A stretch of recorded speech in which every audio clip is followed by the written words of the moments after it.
ஹரஹர நம பார்வதி பதையே ஹரஹர மகாதேவா.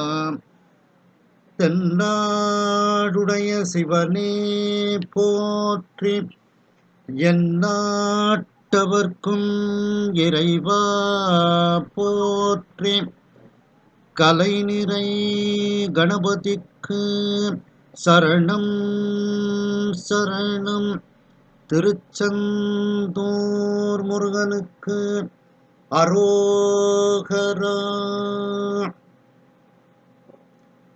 திருவாவடுதுறை ஆதீன ஸ்ரீல ஸ்ரீ குருமகா சன்னிதானம் அவர்கள் பொன்னார் திருவடிகளை வணங்கியும், தருமபுர ஆதீனம் நட்சத்திர குருமணிகள் ஸ்ரீல ஸ்ரீ குருமகா சன்னிதானம் அவர்கள் பொன்னார் திருவடிகளை வணங்கியும், தருமபுர ஆதீன தென்மண்டல கட்டளை விசாரணை ஸ்ரீமத் மீனாட்சி சுந்தர தம்பிரான் சுவாமிகள் பொன்னார் திருவடிகளை வணங்கியும், இந்த திருவாசக சிந்தனையை செவ்வனே நடத்தி கொண்டும் எனக்கு அதற்குரிய சம்பளத்தை தந்து கொண்டும் இருக்கக்கூடிய அம்மையார் திருமதி மீனாம்பாள் பாலசுப்ரமணியம் அவர்களுக்கு வணக்கத்தையும் தெரிவித்து, இதை கூகுள் மீட்டில் சிறப்பாக நடத்தி கொண்டிருக்கக்கூடிய ஐயா பரமசிவம் நடராஜன் ஐயா அவர்களுக்கும், செண்பகவல்லி அம்மையார், கஸ்தூரி அம்மையார் மற்றும் உங்கள் அனைவருக்கும் எனது அன்பான வணக்கத்தை தெரிவித்துக் கொள்கின்றேன்.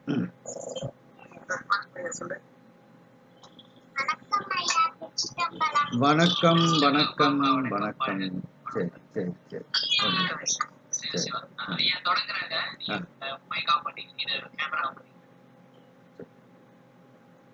மணிவாசக பெருமான் தில்லையில் அருளி செய்த திரு அண்டப்பகுதி என்பதை நாம் இன்று ஆரம்பிக்கின்றோம். சிவனது தூல சூக்குமத்தை வியந்தது அப்படின்னுட்டு அதுல தலைப்பு கொடுத்திருப்பாங்க. நிறைய நூல்கள் பார்த்தீங்கன்னா அதனுடைய பாட்டினுடைய ஆரம்பத்தை வச்சே அதுக்கு தலைப்பு அமைஞ்சிருக்கும். அதுபோல இந்த அண்டப்பகுதின்னுட்டு பாட்டு ஆரம்பிக்கிறதுனால இதற்கு தலைப்பு திரு அண்டப்பகுதின்னுட்டு அந்த பாட்டினுடைய ஆரம்பத்தை வைத்தே தலைப்பு கொடுக்கப்பட்டிருக்கிறது. இறைவனுடைய நுண்மைத்தன்மையையும் அவனுடைய பரந்து விரிந்து இருக்கக்கூடிய அந்த தன்மையையும் வியந்து பாடிய பகுதி இந்த பகுதி. சிவபெருமானினுடைய பெருமை, நுட்பம், வியாபக நிலை இவற்றையெல்லாம் வியந்து வியந்து பாடிய பகுதி இந்த பகுதி. அதனாலதான் அதுல தலைப்பு பார்த்தீங்கன்னா சிவனது தூல சூக்குமத்தை வியந்தது அப்படின்ட்டு. சூக்குமம் அப்படின்னா நுண்மைத்தன்மை, தூலம்னா அவனுடைய எங்கும் நீக்கமர நிறைந்த அந்த ஒரு தன்மை. ஆகையினால் இந்த தலைப்பு சிவனது தூல சூக்குமத்தை வியந்தது என்று கொடுக்கப்பட்டிருக்கிறது. இதில் முல்லைப்பண், மோகனராகம், ஆதிதாள திசரநடை இதில் உள்ள பாடல் வரிகளை பாடுகின்றேன். அதை அப்படியே பாடி பழகிக் கொள்ளுங்கள்.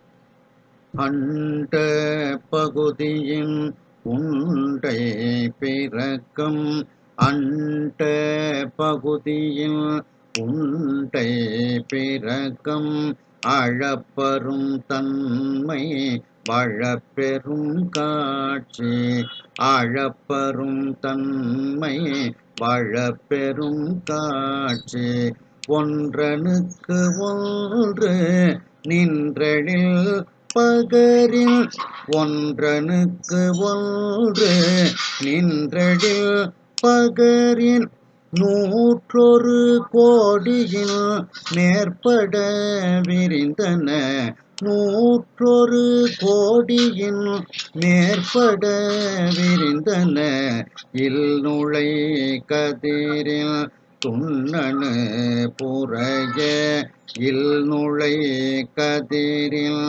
துண்ணனு புரைய சிறியவாக பெரியோன் தெரியின் சிறியவாக பெரியோன் தெரியின். ஏதோ ஒரு சில சவுண்ட் வந்துட்டு இருக்கு, கொஞ்சம் சவுண்டை குறைச்சிக்கிடுங்க.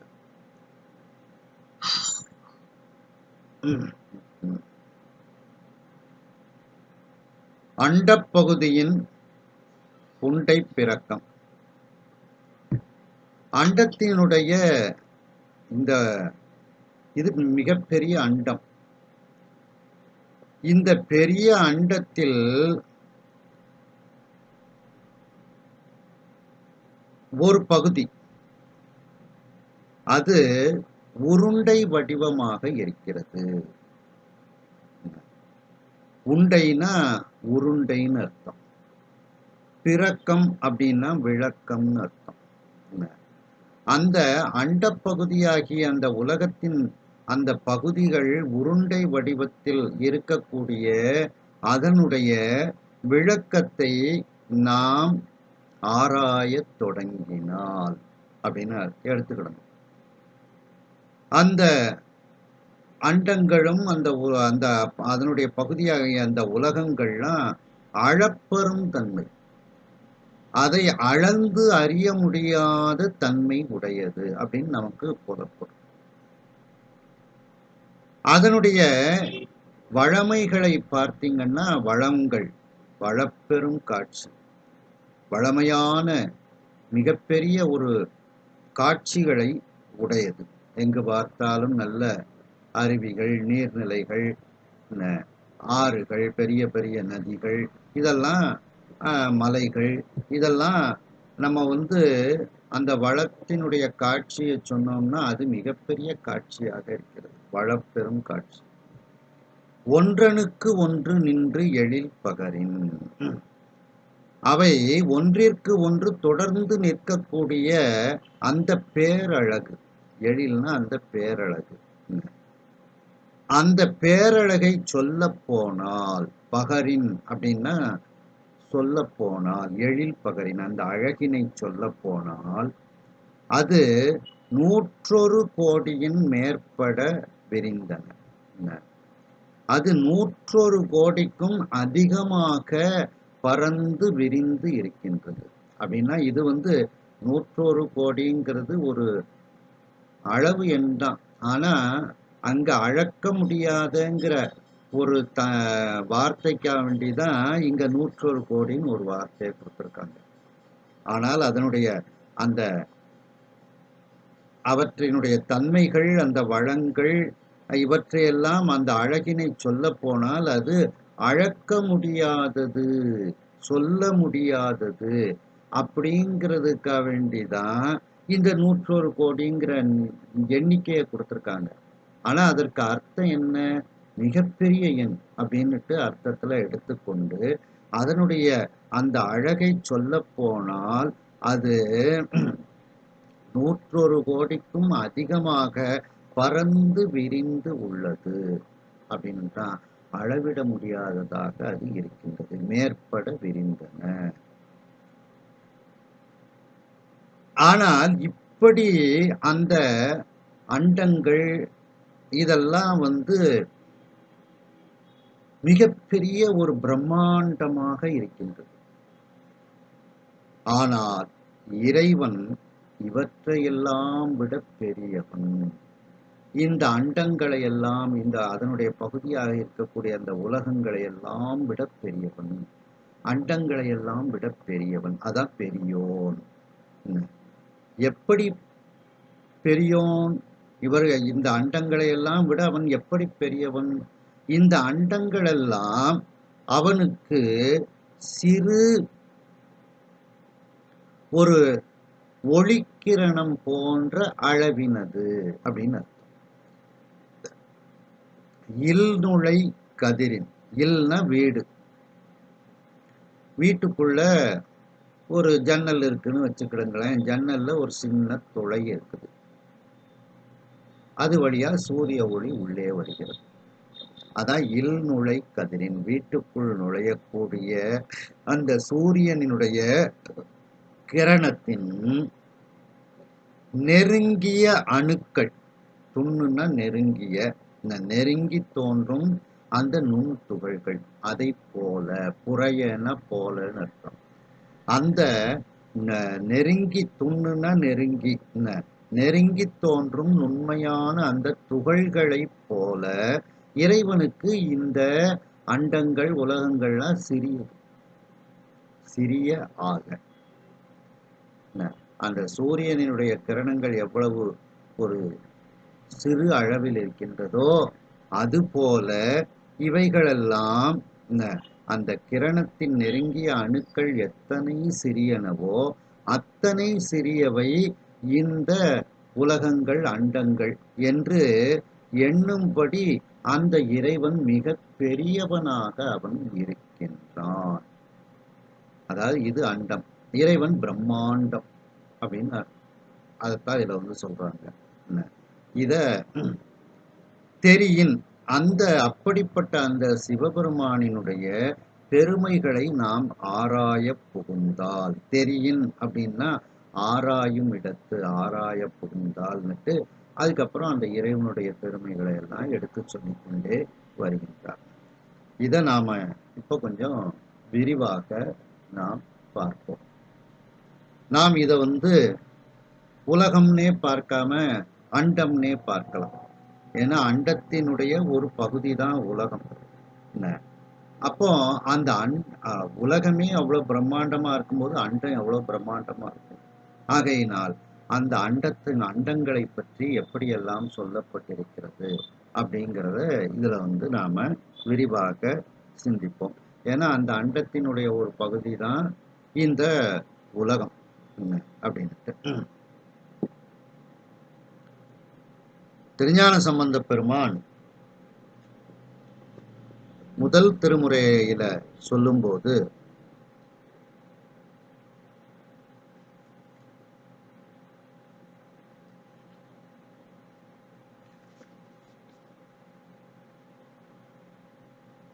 கரியமாலும் செய்ய பூமேல் அயனும் களறிப்போய்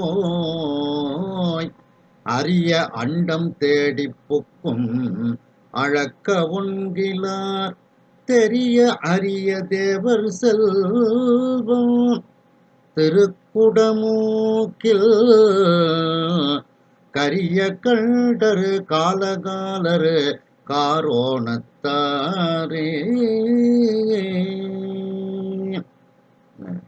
அதாவது திருமாலும் பிரம்மனும் தங்களுக்குள் யார் பெரியவர் என்று அவர்கள் பேசி சண்டையிட்டு கொண்டு அரிய அண்டம் தேடி புக்கும் அழக்க உண்கிறார். அண்டங்களுக்கெல்லாம் போயும் அந்த இறைவனை அழக்க முடியாதவர்களாக அவர்கள் இருக்கின்றார்கள். அப்போ அந்த எல்லா அண்டங்களிலும் அவர்கள் தேடி இறைவனை தேடுகின்றார்கள். அந்த அண்டங்களுக்கெல்லாம் மேலானவனாக அவன் மிக பெரியவனாக அவன் இருக்கின்றான். அழக்க உண்கிறார். அவர்களால் அந்த இறைவனை அழக்க முடியவில்லை.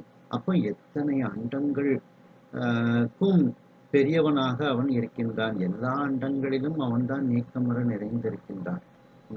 அப்படி அரிய அண்டம் தேடி புக்கும் அழக்க உண்கிறார். அவர்களால் அழக்க முடியாதவனாக அந்த இறைவன் இருக்கின்றான் அப்படின்ட்டு இதுல சொல்லப்படுகிறது. மேலும்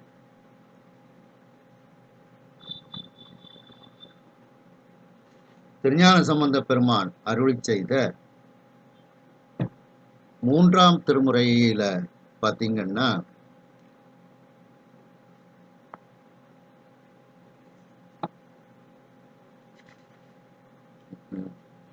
துண்டமரும் பிறை சோடி நீடு சுடர்வண்ணனும் வண்டமரும் குழல் மங்கை நல்லாள் ஒரு பங்கனும் தென்திரை நீர்வயல் சூழ்ந்து அழகார் திருக்கோட்டாட்டுள் கோட்டாற்றுள் அண்டமும் என் திசையாகி நின்ற அழகனன்றே. அண்டமாக 8 திசைகளாக அந்த இறைவன் அழகாக இருக்கின்றான். அழகனன்றே. அந்த அழகுதான் இங்க வளப்பெரும் காட்சி. அண்டமும் எண் திசை ஆகி நின்ற அழகனன்றே. அண்டங்களாகவும் 8 திசைகளாகவும் அவன் அழப்பெரும் தன்மையாக அவன் இருக்கின்றான். அழகனன்றே. அவனுடைய அந்த காட்சி வளப்பெரும் காட்சிக்கு உரியவனாக அழகனாக அவன் இருக்கின்றான் அப்படின்ட்டு. மேலும் அதே 3ஆம் திருமுறையில பார்த்தீங்கன்னா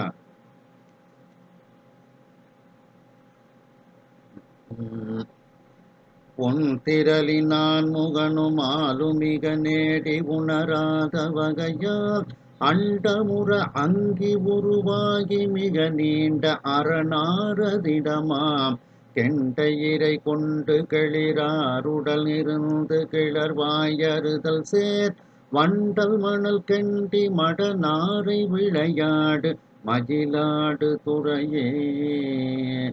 அந்த திருமாலும் பிரம்மனும் தேடி உணராதபடி அண்டம் உற அங்கி உருவாகி மிக நீண்ட அரணாரது இடமாம். எல்லா அண்டங்களிலும் அவன் நெருப்பு உருவமாக அவன் இருக்கின்றான். அப்ப அவன் இறைவன் எப்படிப்பட்ட பெரியவனாக இருக்கின்றான் பாருங்க. மேலும் திருநாவுக்கரசு பெருமான் அருளி செய்த 4ஆம் திருமுறையில பாத்தீங்கன்னா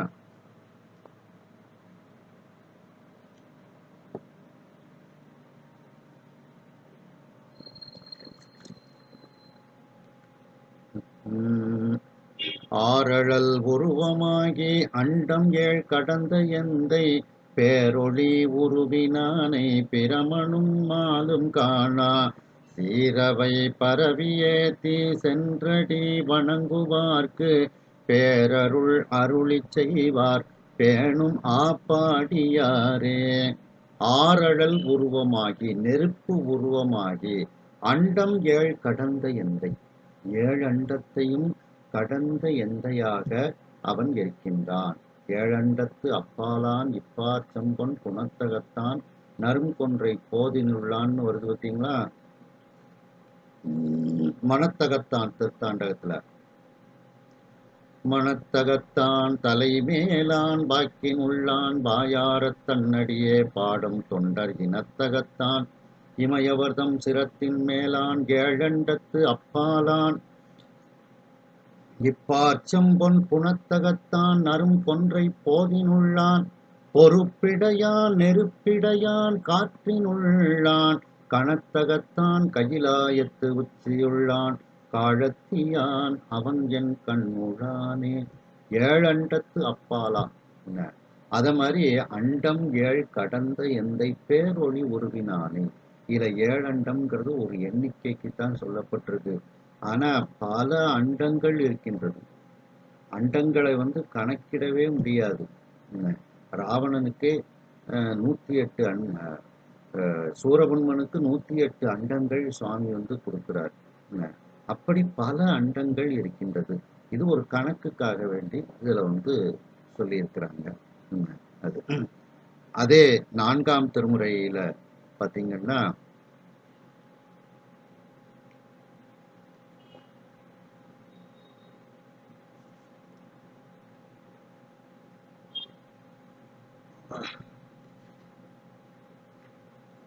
அண்டமாயாதியாய் அருமறையோடு ஐம்பூத பிண்டமாய் உலகு கோர் பெய்பொருளாம் பிஞகனை தொண்டர்தாம் மலர் தூவி சொன்மாலை புனைகின்ற இண்டை சேர் சடையானை என் மனத்தே வைத்தேனே.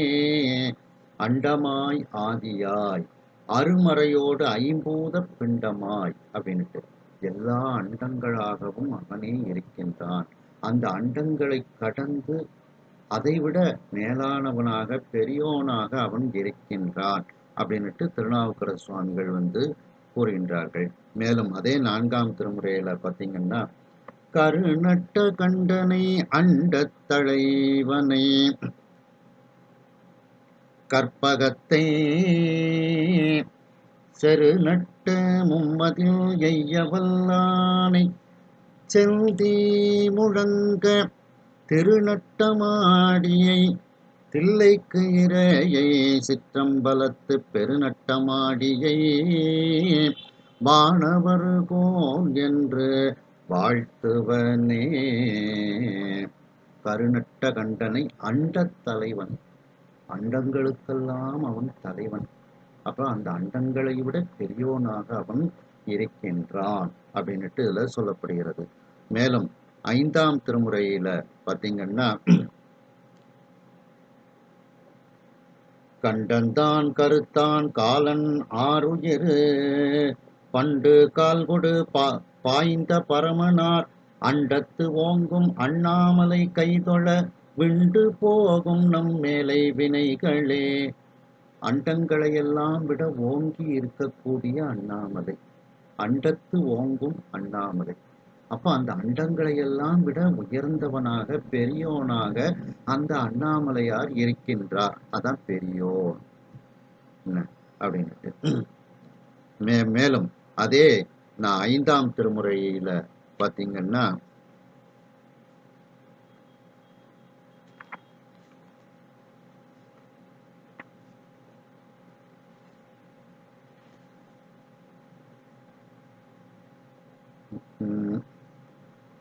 பண்டொத்த மொழியாளை ஓர் பாகமாய் இண்டை செஞ்சடையன் இருள் சேர்ந்ததோர் கண்டத்தன் கரியின் உரி போர்த்தவன் அண்டத்து அப்புறத்தான் அந்நியூரனே.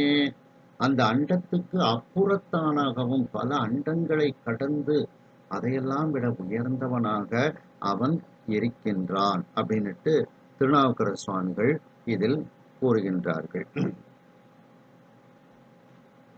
மேலும் சுந்தரமூர்த்தி சுவாமிகள் 7ஆம் திருமுறையில சொல்லும்போது,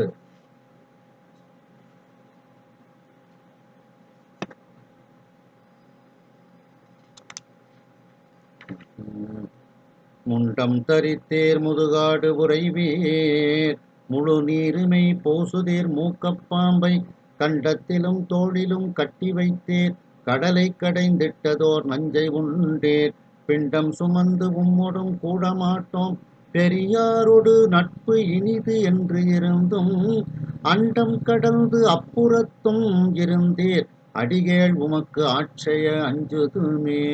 திருப்பரங்குன்றம் பதிகத்துல சொல்றாங்க, அண்டம் கடந்து அப்புறத்தும் இருந்தேர், பல அண்டங்களை கடந்து அதற்கு அப்பாலும் நீர் இருக்கின்றீர். அப்போ நீர் எவ்வளவு பெரியவராக இறைவனே நீர் இருக்கின்றீர் அப்படின்னுட்டு சுந்தரமூர்த்தி சுவாமிகள் கூறுகின்றார்கள். மேலும் 9ஆம் திருமுறையில சொல்லும்போது, கருவூர் தேவர் சொல்லும்போது பாத்தீங்கன்னா,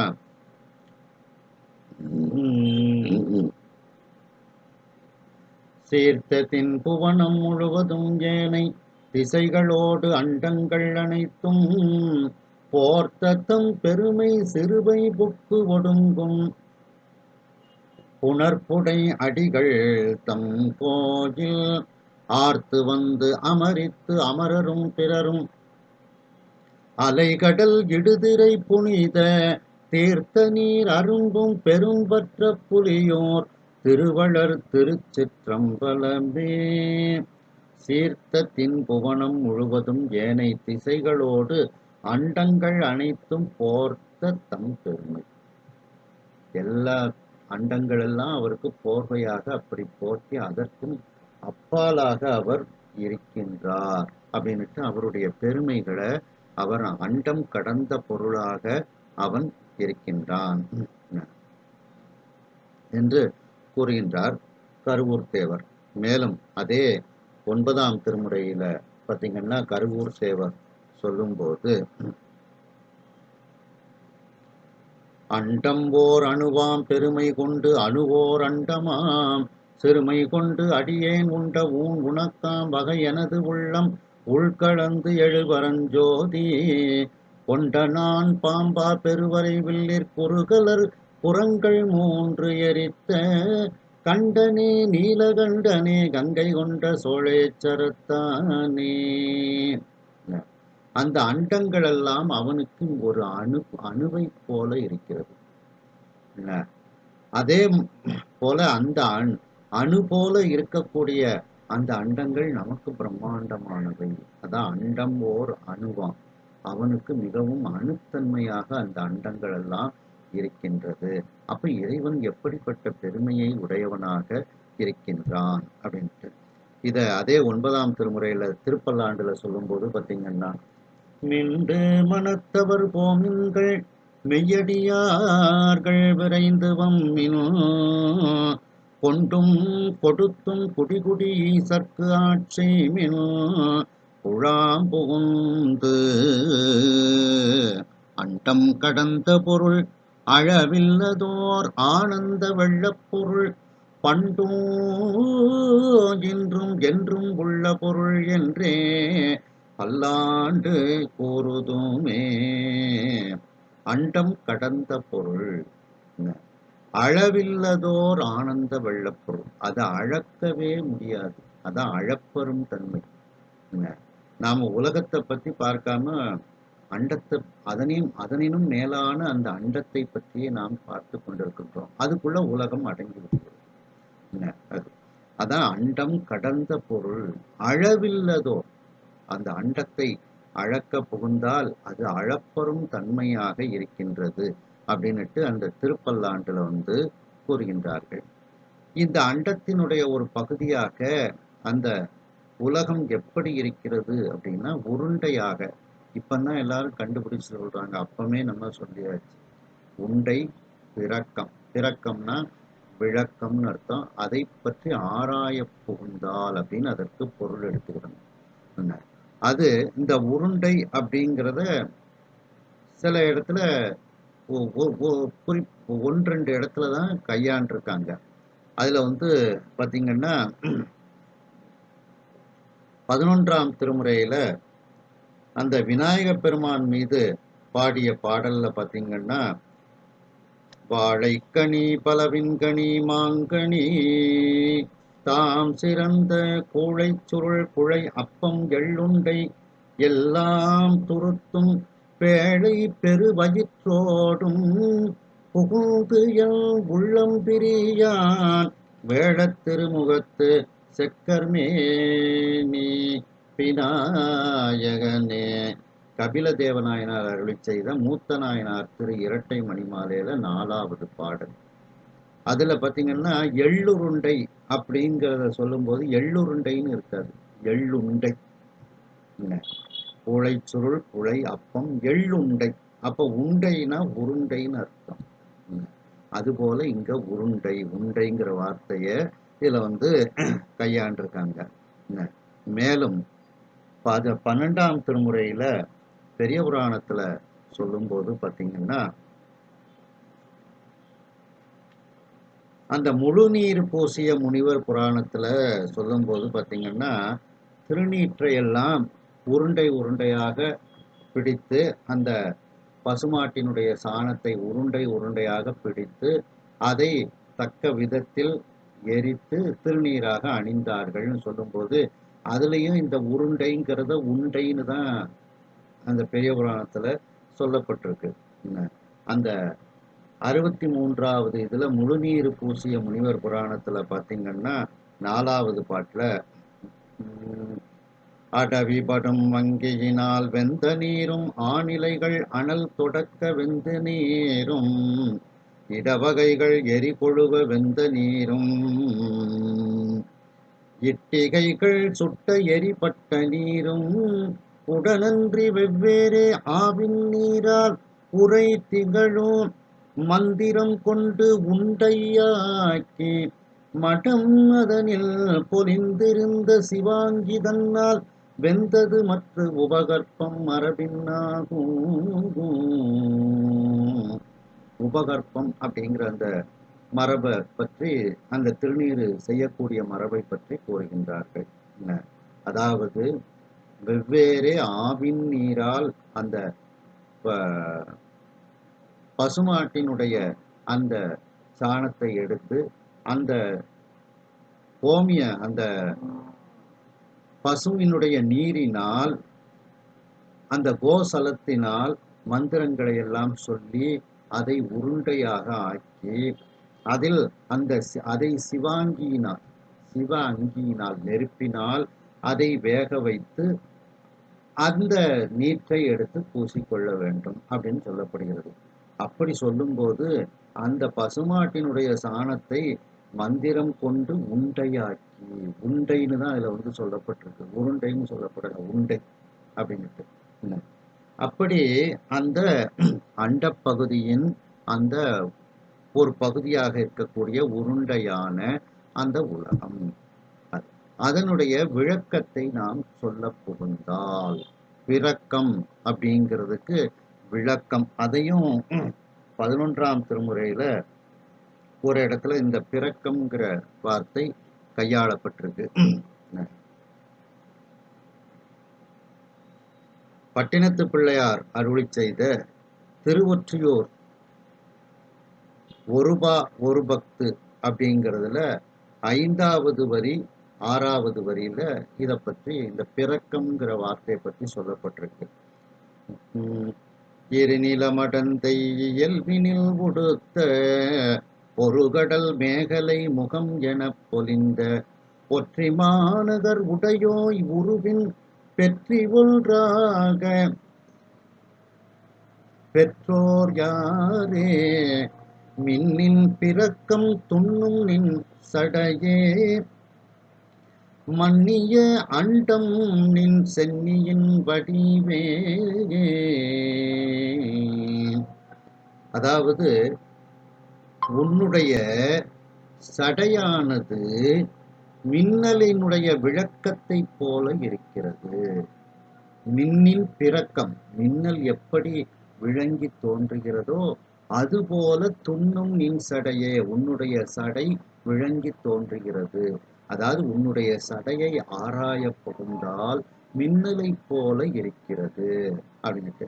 இது திருமுறைகள்லையும் நிறைய இதுல சொல்றாங்க பார்த்தீங்களா. சுந்தரமூர்த்தி சுவாமிகள் சொல்லும்போது, பொன்னார் மேனியனே புலித்தோலை அரை கசைத்து மின்னார் செஞ்சடை மேல் மிளிர் கொன்றை அணிந்தவனே மன்னே மாமணியே மழபாடியுள் மாணிக்கமே அன்னே உன்னையல்லால் இனி யாரை நினைக்கேனே மின்னார் செஞ்சடை மேல்.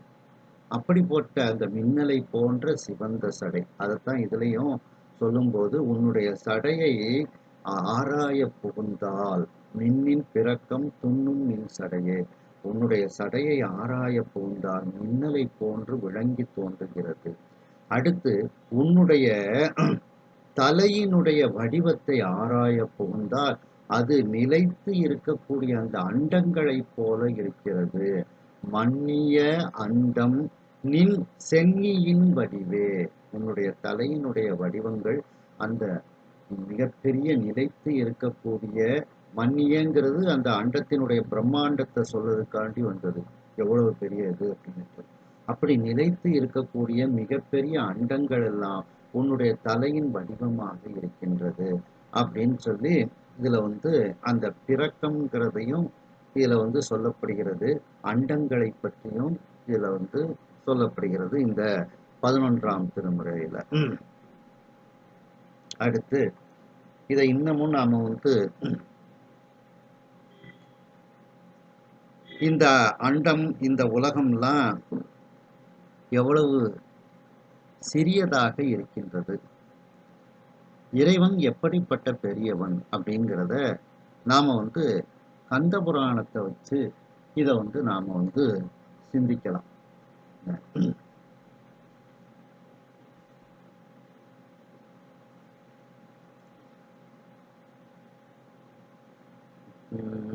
அதாவது முருகப்பெருமான்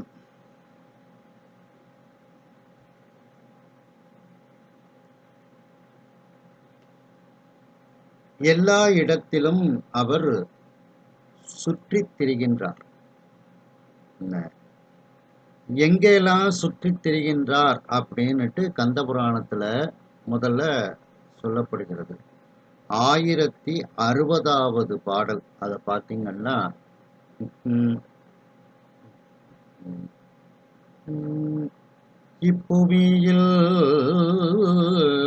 அண்ட நிறை எங்கனும் புலாவும் அப்பு அழல் ஊதை வெளி அண்டமும் புலாவும் ஒப்பில் புவனங்கள் பிற உள்ளவும் புலாவும் செப்பரிய ஓர் பரசிவன் தனது மைந்தன்.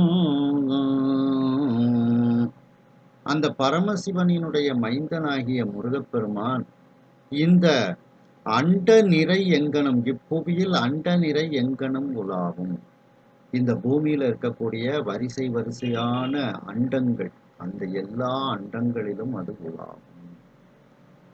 இரண்டாவது நீர், நெருப்பு, காற்று, ஆகாயம், அந்த மண், நிலம், இங்கேயும் பஞ்சபூதங்களிலும் அது உலாவும். இறைவன் முருகப்பெருமான் உலாவுகின்றார்.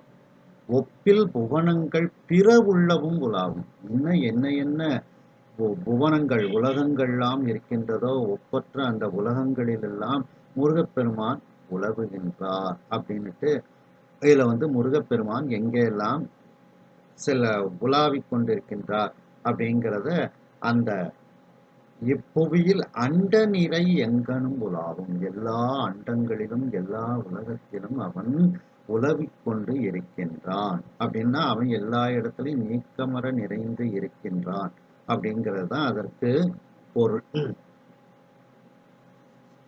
மேலும் அதுல 1090வது பாட்டுகள் பார்த்தீங்க, 90வது பாட்டை பார்த்தீங்கன்னா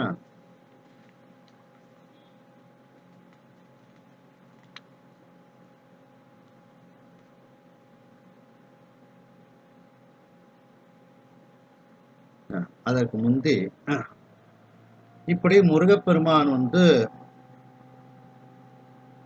எல்லா இடத்திலையும் உலாவிக் கொண்டு இருக்கின்றார்.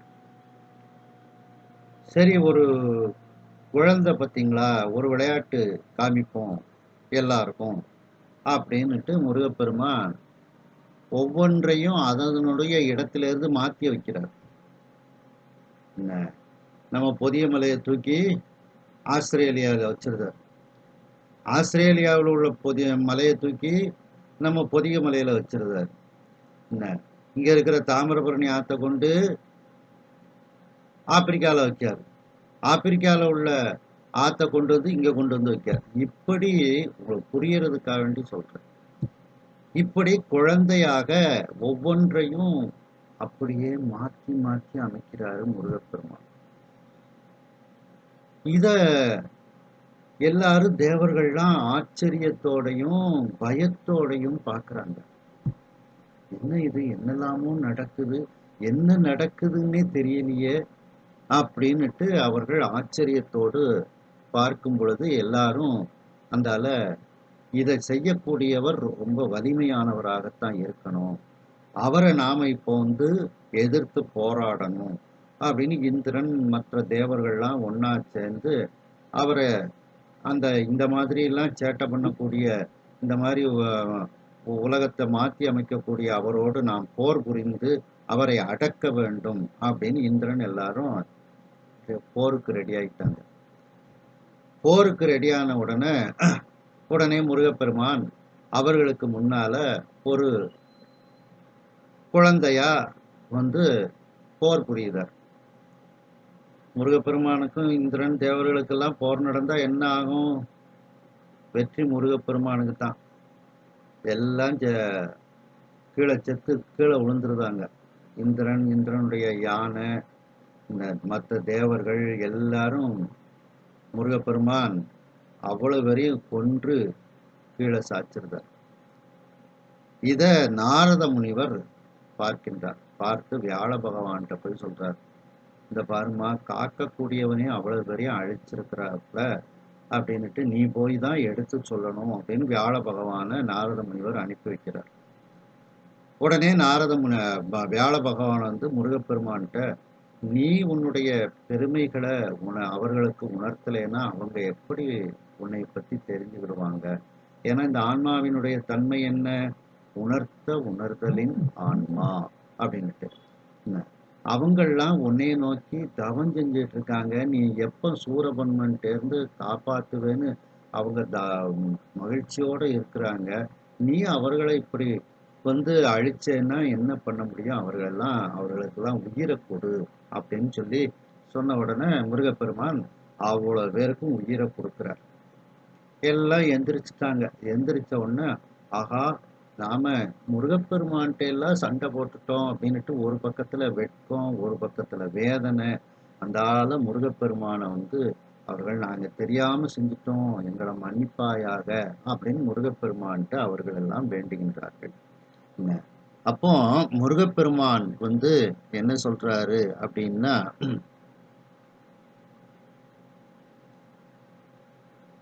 நீங்க வந்து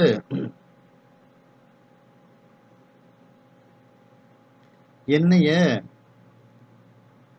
ஒரு குழந்தையாக நினைச்சு நீங்க வந்து போர் செஞ்சீங்க. என்ன?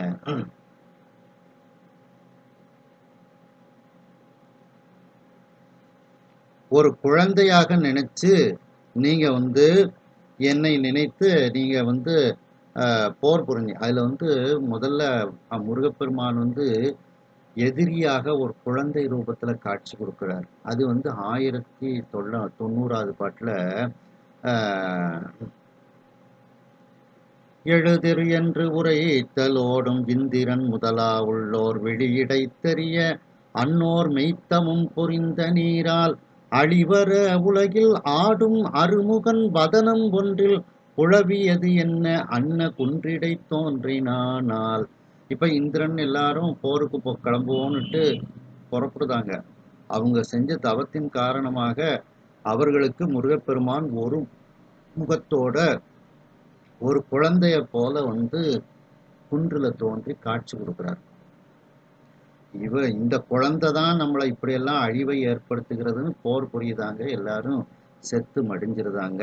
அதன் பிறகு அந்த நாரதன் வியாழ பகவான்கிட்ட சொல்ல வியாழ பகவான் வந்து முருகப்பெருமான்கிட்ட சொன்ன உடனே முருகப்பெருமான் அவ்வளவு பேரையும் இப்ப வந்து உயிர்ப்பிக்கின்றார்.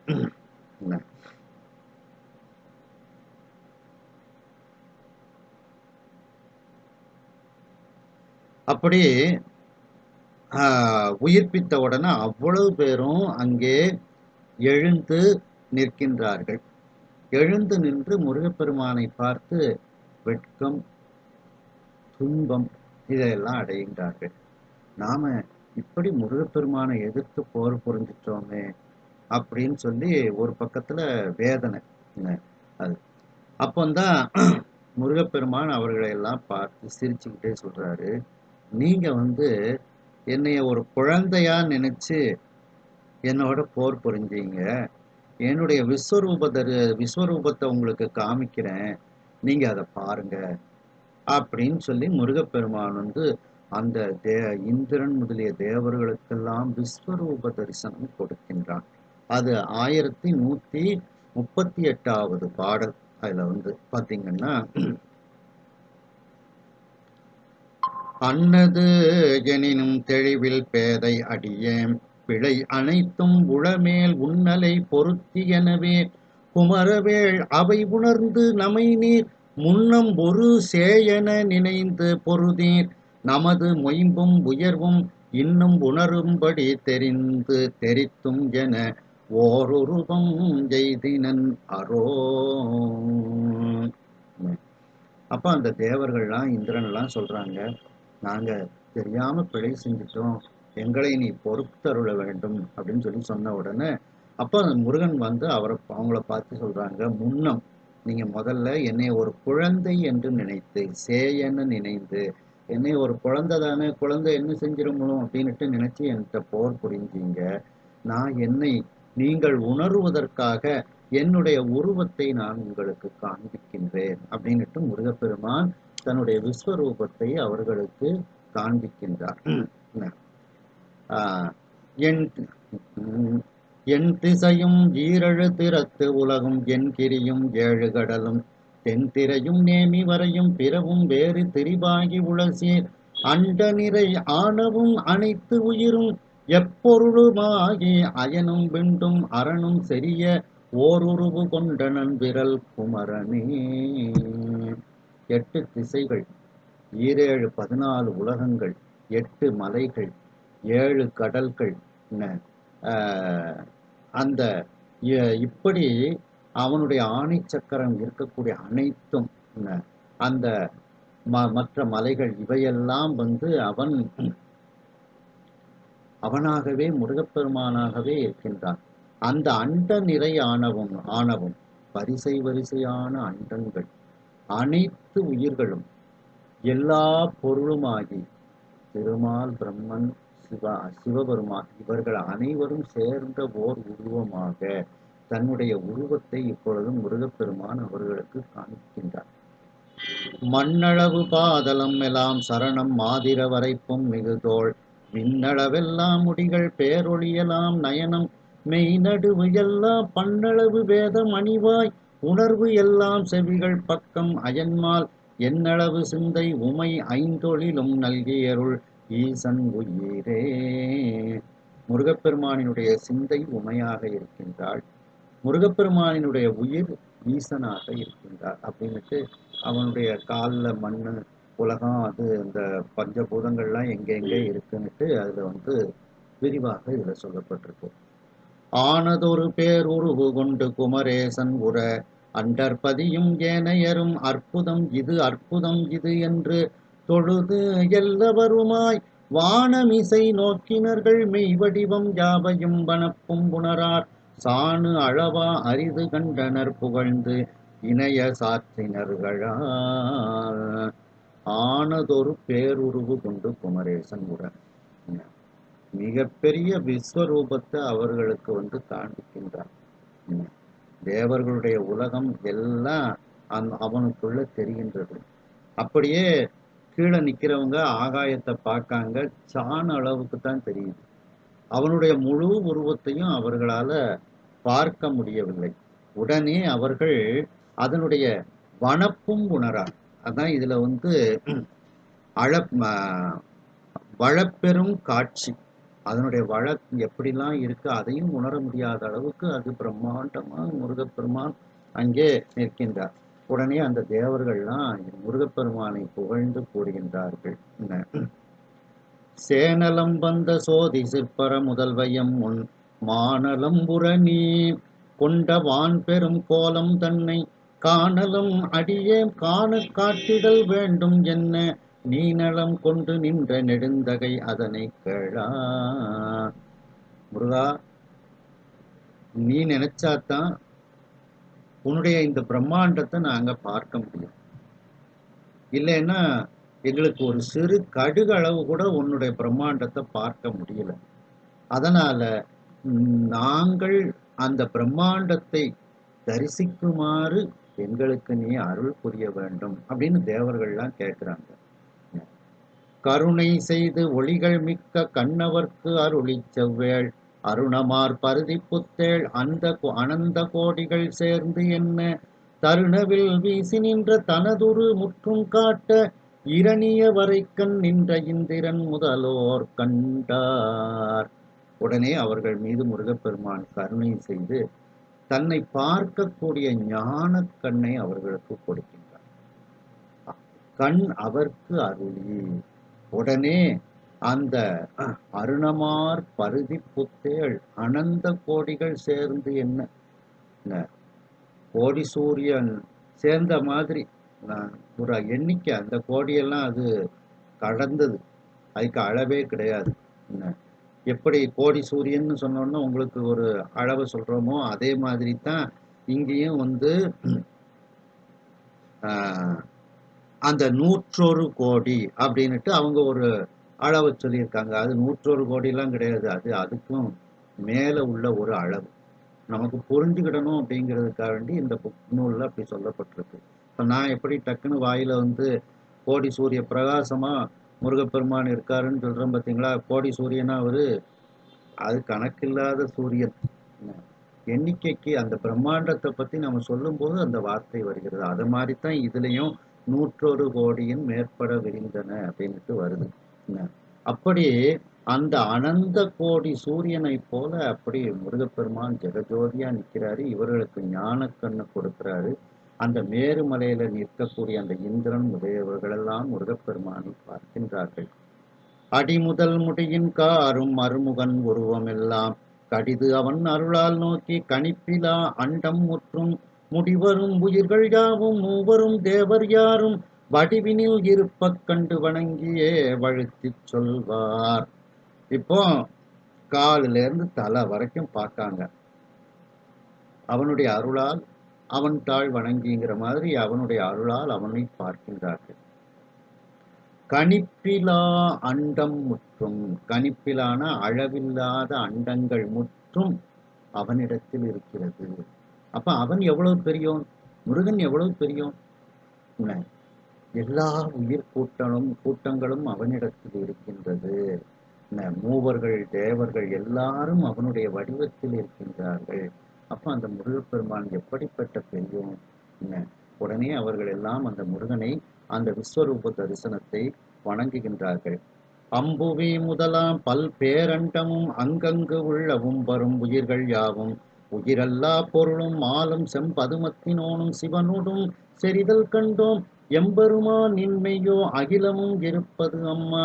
உடனே தேவர்கள்லாம் சொல்றாங்க, இந்த உலகம் முதலாக உள்ள பல மிகப்பெரிய அண்டங்கள் எல்லாம் உன்னிடத்தில் இருக்கிறது. அதான் அண்டப்பகுதி. அண்டம் பல்வேறு அண்டமும், நிறைய அண்டங்கள்லாம் உன்னிடத்தில் இருக்கிறது. எல்லா உயிர்களும் உன்னிடத்தில் இருக்கின்றது. உயிரல்லா பொருள்களும் இருக்கின்றது. அந்த திருமால் பிரம்மனினுடைய உலகமும் உன்னிடத்தில் இருக்கிறது. அவர்களும் உன்னிடத்தில் இருக்கின்றார்கள். சிவபெருமானினுடைய உலகமும் உன்னிடத்தில் இருக்கிறது. சிவபெருமானும் உன்னிடத்தில் இருக்கின்றார். இதையெல்லாம் நாங்க பார்த்தோம். நீதான் எங்கு நீக்கமர நிறைந்த பரம்பொருள் அப்படின்ட்டு அந்த முருகப்பெருமானை அந்த தேவர்கள் எல்லாம் துதிக்கின்றார்கள். அருகிலம் இந்நாள்காரும் அகிலமும் நீயே ஆகி உரைதரு தன்மை நீ வந்து உணர்த்தலின் உணர்ந்தாமன்றே பிற ஒரு பொருளும் காணேன் பெருமனின் வடிவம் அன்றே சிறியம் யாம் உனது தோற்றம் தெரிந்திட வல்லமோதான். முருகா, நீ வந்து உணர்த்தியதனால் நாங்கள் உன்னுடைய அந்த விஸ்வரூபத்தை நாங்கள் உணர்ந்தோம். எல்லா பொருளுக்குள்ளேயும் நீ தான் இருக்கிற, எல்லாமாக நீ தான் இருக்கின்றாய். நாங்க சிறியவர்கள் உன்னுடைய தோற்றத்தை எங்களால் பார்க்க முடியுமா? உன்னுடைய திருவருளால் நாங்கள் பார்த்தோம் அப்படிங்கிறாங்க. முண்டகன் ஒருவன் துஞ்ச முராரி பேர் உருவாய் நேமி கண்டுகில் அகந்தை நீங்க கண்ணுதல் பகவன் எல்லா அண்டமும் அணிப்போன் ஆரம் ஆகவே ஆங்குவோர் மேனி கொண்டனன் என்னும் தன்மை குமரனின் வடிவில் கண்டே. அதாவது எல்லா அண்டங்களும் முருகப்பெருமான் கழுத்துல ஆபரணமாக இருக்குதாம். அதாவது திருமாலினுடைய அந்த அண்டம், பிரம்மனினுடைய அண்டம், சிவபெருமானினுடைய அந்த அண்டம், கண்ணுதற் பகவன், எல்லா அண்டமும் எல்லா அண்டங்களும் அணிப்பூன் ஆரமாகவே முருகப்பெருமானுடைய கழுத்துல ஆபரணங்களாக தொங்கிக் கொண்டிருக்குது. அங்கு ஓர் மேனி கொண்டனன். உன்னுடைய குமரனே, உன்னுடைய வடிவத்தில் நாங்கள் இதையெல்லாம் கண்டோம். கழுத்துல ஒரு மாலையை பார்க்காங்க. அந்த மாலையில அண்டமெல்லாம் கோர்க்கப்பட்டிருக்கு. எத்தனை அளவில்லாத அண்டங்கள் முருகப்பெருமானினுடைய கழுத்தில் கோர்க்கப்பட்டு மாலையாக இருக்கு. அதான் அப்ப முருகப்பெருமான் எவ்வளவு பெரியவன். அதான் இதுல இருந்து நாம தெரிந்து கொள்ள வேண்டும்.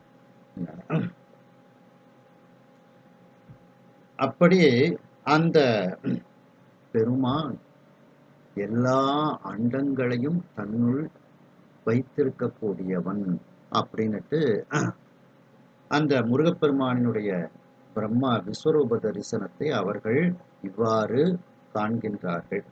அதுக்கப்புறம் முருகப்பெருமான் வந்து அவர்களுக்கு பாலனாக காட்சி கொடுக்கின்றார். அந்த விஸ்வரூப தரிசனத்தை பார்த்ததுக்கு அப்புறம் அவர்கள்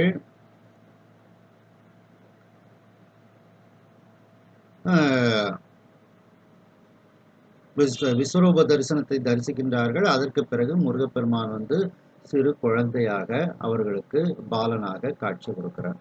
உடனே அந்த தேவர்கள்லாம் இந்திரன்லாம் சொல்றாங்க, நீ ஒவ்வொன்னையும் ஒவ்வொரு இடத்துல மாத்தி வச்ச, அதையெல்லாம் பழையபடி இருக்குமாறு நீ அருள் புரிவாயாக அப்படின்னுட்டு அவர்கள் வேண்டுகின்றார்கள். 1159வது பாடல். அருமுகத்தேவை நோக்கி அமரர்கோன் இந்த அண்டத்து உரை தரு வரைகள் நேமி உலகு உயிர் பிறவும் நின்னால் முறை பிறழ்ந்தனவால் இந்நாள் முன்பு போல் அவற்றை எல்லாம் நிருபதி என்னலோடும் நகைத்து இவை நிகழ்த்தல் உற்றான். இந்திரன் முதலானவர்கள்லாம் முருகப்பெருமானை பார்த்து, இந்த அண்டத்துல இருக்கக்கூடிய மலைகள், ஆறுகள், இவற்றையெல்லாம் ஒவ்வொன்றையும் பேர்த்தெடுத்து எங்கெல்லாமோ கொண்டு வச்சப்பா, அதையெல்லாம் அதது இருக்கிற இடத்துல நீ அமைத்து கொடுப்பாயாக அப்படின்னு அவர்கள் எல்லாம் வேண்டியவுடன் முருகப்பெருமான் சிறு புன்முறுவல் போட்டு கொண்டு அவர்களை பார்த்து கூறுகின்றார். இன்னதோர் அண்டம் தன்னில் எம்மில் வேறுற்ற எல்லாம் தொன்னெறியாக என்று ஓர் தூமொழி குமரன் கூற முன்னொரு பெற்றித்தான முறை இறந்து இருந்ததெல்லாம் அந்நிலை எவரும் நோக்கி அற்புதம் அடைந்து நின்றார். உடனே இந்த அண்டம் தன்னில் இன்னதோர் அண்டம் தன்னில் எம்மில் வேறு உற்றவெல்லாம், என்னால் வேறுபட அமைக்கப்பட்டது எல்லாம் தொன்னெறியாக முன்பு எப்படி இருந்ததோ அதுபோல் அமையட்டும் அப்படின்னு முருகப்பெருமான் சொல்றார். உடனே அந்த தூய மொழி, அந்த ஆணையை முருகப்பெருமான் சொன்ன உடனே எல்லாம் அதது இடத்துக்கு வந்து உட்கார்ந்துடும். இங்க இருந்து ஆஸ்திரேலியாவுக்கு போன தாமிரபரணியாரு திரும்ப நமக்கு தாமிரபரணியாரா வந்துடுது. அந்த மாதிரி எந்தெந்த இதெல்லாம் விளையாட்டா அவர் மாற்றி வச்சாரோ அதெல்லாம் அதது இருப்பிடத்துக்கு வந்து அமைந்து விடுகிறது. அப்போ இதிலிருந்து நமக்கு என்ன தெரிந்து கொள்கின்றோம் என்றால், இந்த அண்டங்கள் எல்லாம் முருகப்பெருமான் கழுத்துல ஆபரணமாக இருக்கின்றது. அப்ப அந்த முருகப்பெருமான் எப்படிப்பட்ட பெரியோனாக அவன் இருப்பான், அதைத்தான் இதுல வந்து அந்த அழப்பெரும் தன்மை வளப்பெரும் காட்சி ஒன்றனுக்கு ஒன்று நின்று எழில் பகரின் 101 கோடியின் மேற்பட விரிந்தன இள்ளுலை கதிரின் துண்ணனு புறைய சிறியவாகங்கிறதுக்கு முன்னால அண்டங்கள் அல்லது உலகுகள்னு போட்டுட்டோம்னா உங்களுக்கு அர்த்தம் கிடைச்சிடும். புறையன போல இவைகளெல்லாம் அந்த சூரிய ஒளியினுடைய நுண் துகளை போல இந்த உலகமும் அண்டங்களும் மிகவும் சிறியது இறைவனுக்கு அப்படின்னு அர்த்தம். சிறிய ஆக இறைவனுக்கு இவைகளெல்லாம் சிறியதாக ஒரு அணு போல துகள் போல இருக்கின்றது. அப்படிப்பட்ட பெரியோன் அந்த சிவபெருமான் அப்படிங்கிறத இதுல வந்து அந்த முருகப்பெருமானை வச்சு நாம வந்து இதுல வந்து சிந்திக்கின்றோம். முருகப்பெருமான் கழுத்துல அண்டங்கள் எல்லாம் ஆபரணங்களா இருக்கு. அப்ப அந்த முருகப்பெருமான் எப்படிப்பட்ட பெரியவன் அப்படிங்கிறது இதே கந்த புராணத்துல அடுத்தும் இந்த அண்டங்கள் எல்லாம் எப்படிப்பட்ட சிறியது இறைவனுக்கு சிறு அளவு அப்படிங்கிறது இன்னமும் கந்த புராணத்துல சூரபன்மனுக்கு விஸ்வரூப காட்சி கொடுத்ததை வச்சு நாம சிந்திக்க வேண்டியிருக்கு. அதையும் வச்சு சிந்திச்சோம்னா உங்களுக்கு அதனுடைய அந்த இறைவனுடைய அந்த பெரியோன்கிற வார்த்தைக்கு இன்னும் நல்ல ஒரு ஆணித்தரமான ஒரு பொருளை நாம வந்து உணர முடியும் அப்படின்ட்டு.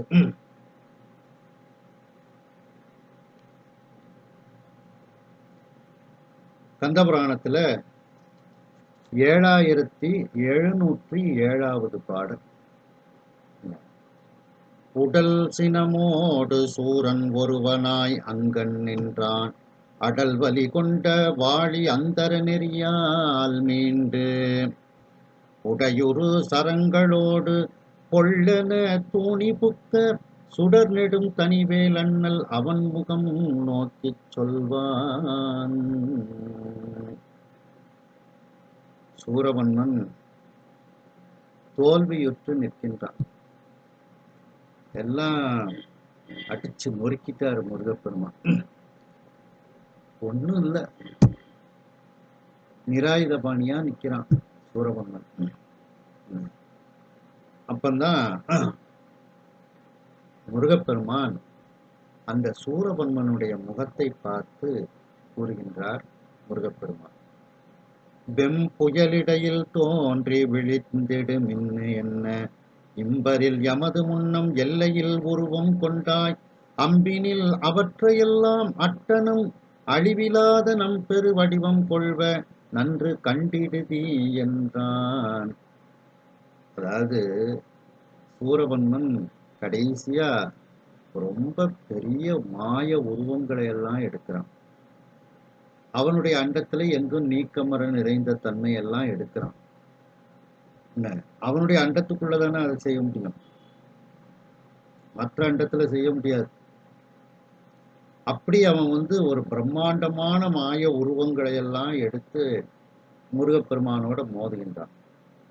அதையெல்லாம் முருகப்பெருமான் அழிச்சிட்டு அவன் எடுத்த மாய உருவங்களை எல்லாம் சொல்லி காண்பிக்கின்றார். நீ மின்னல் கொஞ்ச நேரம் தோன்றி மறைஞ்சிரும், அதுபோல நீ அளவில்லாத உருவங்களை எல்லாம் எடுத்து என் முன்னால நீ நின்று போர் புரிந்தாய். நான் அதெல்லாம் அழிச்சேன். இப்ப நான் என்னுடைய மிகப்பெரிய வடிவத்தை நான் எடுத்துக் கொள்கின்றேன், நீ அதை பார்ப்பாயாக அப்படின்னு சொல்றார். நம் பெரும் வடிவம் கொள்வ, நான் என்னுடைய வடிவத்தை எடுக்கின்றேன், நன்று கண்டிடுதி என்றான். நீ அதை நல்லா பாரு, என் உருவத்துல என்னெல்லாம் இருக்கு அப்படின்னுட்டு விஸ்வரூபம் எடுக்கிறாரு முருகப்பெருமான். போரே மத்தினைய தன்மை குறைகடல் உலகம் திக்கும் மாறிலா புவனம் அண்டம் வானவர் உயிர்கள் யாவும் ஆறு மாமுகத்து வள்ளல் மேனியில் அமைந்ததன்றே வேறு இல்லை என்ன ஆங்குவோர் வியன் பெருவடிவம் கொண்டான். குறைகடல் உலகம் திக்கும் மாறிலா புவனம் அண்டம் வானவர் உயிர்கள் யாவும், எல்லா அண்டங்கள் எல்லா உலகங்கள்லாம் முருகப்பெருமானுக்குள் தெரிவது போல இருக்கின்றது. அதையெல்லாம் தன்னுடைய மேனியில் அமைத்து மிகப்பெரிய அந்த விஸ்வரூப தரிசனத்தை இப்பொழுது முருகப்பெருமான் எடுக்கின்றார். அந்த விஸ்வரூபத்துக்குள்ள அண்டங்கள் உலகங்கள் எல்லாம் இருக்குது.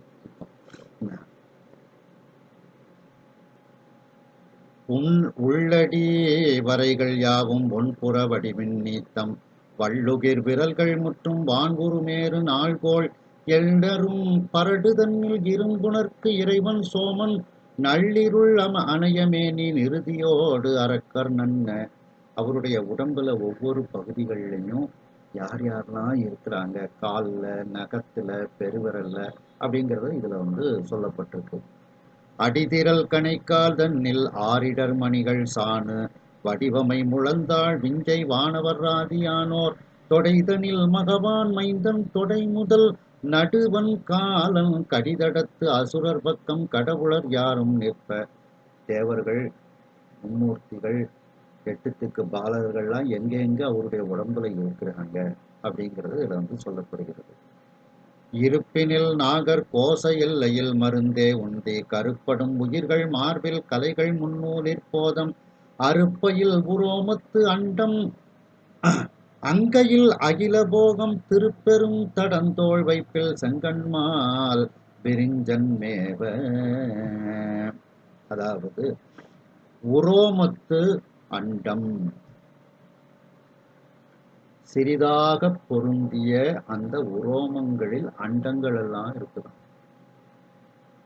அறுப்பையில் உரோமத்து அண்டம், அந்த முருகப்பெருமானினுடைய கையில இருக்கக்கூடிய சின்ன சின்ன முடி, அந்த முடிகள் எல்லாம், ஏன்னா இது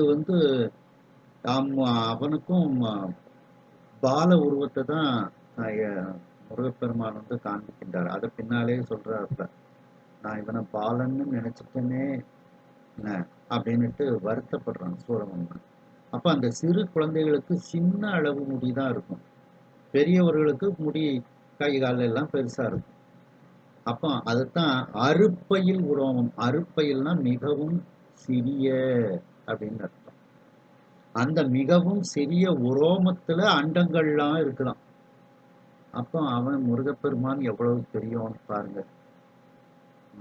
இதுதான் இந்த அண்ட பகுதியின் உண்டை பிறக்கம் அப்படிங்கிறதுக்கு சிறியவாக, இவைகளெல்லாம் சிறியவாக அந்த இறைவன் மிக பெரியவனாக இருக்கின்றான். அந்த அண்டங்கள் எல்லாம் அந்த குழந்தையாக இருக்கக்கூடிய முருகப்பெருமானிடத்தில் இருக்கக்கூடிய சிறு முடிகள், அந்த முடிகளில் அந்த அண்டங்கள் எல்லாம் இருக்கின்றதாம். கச்சேப ஆச்சாரியார் சொல்றார் பாருங்க, அருப்பையில் உரோமத்து அண்டம் அங்கையில் அகிலபோகம் திருப்பெரும் தடந்தோள் வைப்பில் செங்கண்மால் விரிஞ்சன் மேவ. அவனுடைய தோள்கள்ல எல்லாம் திருமால் பிரம்மன் இவங்கள்லாம் அவருடைய உலகம் அவர்கள்லாம் இருக்கின்றார்களாம். மெல்லிதழ் அணைய செங்கை விரல் மிசை அணங்கின் நல்லார் ஒல்லொலி அங்கி கண்டம் ஒப்பிலா மணிவாய் வேதம் பல்லிடை எழுத்து நாவிற் பரம ஆகமத்தின் வேதம் நல்லிதழ் மனுவின் விஞ்சை நாசியில் பவனன் மன்ன. இதுவும் அந்த மேனியில உள்ள ஒவ்வொரு அவயவங்கள்லையும் யார் யாரெல்லாம் இருக்கிறாங்க, வேதங்கள் எங்க இருக்கு, ஆகமங்கள் எங்க இருக்கு அப்படிங்கிறத இதுல சொல்லிக்கொண்டே வருகின்றார். அப்படி இப்பவும் அந்த தேவர்களும் பக்கத்துல தானே நிக்கிறாங்க. என்ன, ஏன்னா போர் புரியும் போது முருகப்பெருமான் கூடவே தானே அவங்களும் இருக்கிறாங்க. அவங்கெல்லாம் இந்த விஸ்வரூபத்தை பார்த்து பயப்படுறாங்க. அவங்களெல்லாம் நீங்க பயப்படாதீங்க அப்படின்னு அஞ்சல் மின் முருகப்பெருமான் பயப்படாதீங்கன்னு சொல்றாரு. அடுத்து பாத்தீங்கன்னா 7717வது பாடல். இறுதியும் முதலும் இல்லா இப்பெரு வடிவம் தன்னை கரைவிடம் புரளும் சூரன் கண்டு விம்மிதத்தில் நிற்ப அறிவரும் உணர்தல் தேற்ற ஆறுமா முகத்து வள்ளல் சிறிது நல்லுணர்ச்சி நல்கையினையன செப்பல் உற்றான்.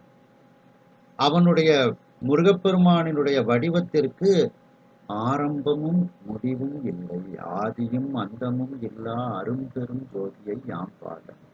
அதான் இறுதியும் முதலும் இல்லா இப்பெரு வடிவம் தன்னை. அந்த சூரபன்மன் இதை பார்த்து அப்படியே மகிழ்ச்சி அடைந்து நிற்கின்றான். அவன் பெரிய தவம் செஞ்சிருக்கான், மகிழ்ச்சி அடைந்து நிற்கின்றான். உடனே முருகப்பெருமான் கொஞ்சம் அவனுக்கு நல்ல புத்தியை கொடுக்கிறார். சிறிது நல்லுணர்ச்சி நல்க. உடனே மனசுக்குள்ள அவன் சொல்ல ஆரம்பிக்கின்றான். என்ன சூரபன்மன் சொல்ல ஆரம்பிக்கின்றான்? எண்ணிலா அவுணர்த்தானை யாவையும் இமைப்பில் செற்று பின்னுலா அண்டந்தோறும் வியன் சமராற்றி என்பால் நன்னினார் தம்மையெல்லாம் நாமரத் தடிந்து வீட்டி வண்ணமான் தேரும் மீண்டு வரா நெறி தடுத்தான் மன்னோ. என்னுடைய படைகளை எல்லாம் அழித்தான். நான் வெற்றி பெற்ற அண்டங்கள், அதான் விண்ணுலா அண்டந்தோறும் 108 அண்டங்கள் அவருக்கு கொடுக்குறார். சில இதுல 1008 அண்டம் மட்டும் சொல்லப்படுகிறது. அப்படி அவனுக்கு கொடுக்கப்பட்ட அந்த அண்டங்கள் அனைத்திலும் போர் புரிந்து